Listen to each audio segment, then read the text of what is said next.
How to delete multiple messages on Messenger. So first and foremost, go here to your Messenger, and before that, make sure that you have updated your application. Now here, let's say this private message here. As you can see, you have unsent the message here.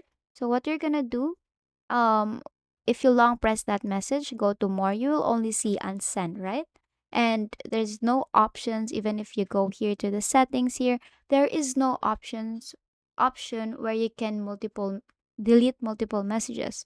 So the nearest possible way to be able to delete multiple messages is to delete the entire conversation. So all you have to do here is to choose the chat or the message that you want to delete. So let's say this one, this chat, all you have to do is swipe right to left. In this motion, swipe right to left and then tap on more and tap on delete. And as you can see, you will delete this entire conversation. Now, if you agree with that, click on delete.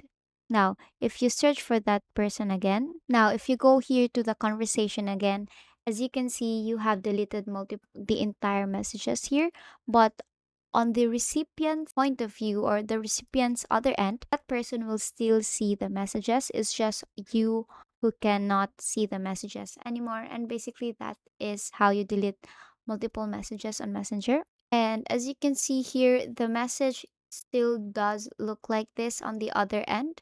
So these are the messages that we just deleted under the entire chat. And as you can see, to that person, there is still the conversation.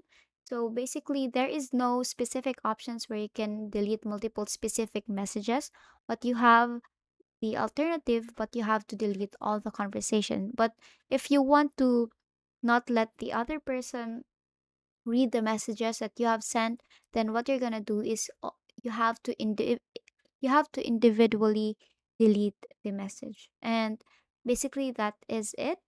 And that is the only way how to delete the multiple messages on Messenger. And that is all for today. If this video helped you, please don't forget to like, share, and subscribe to the YouTube channel to show your support. Thank you for watching.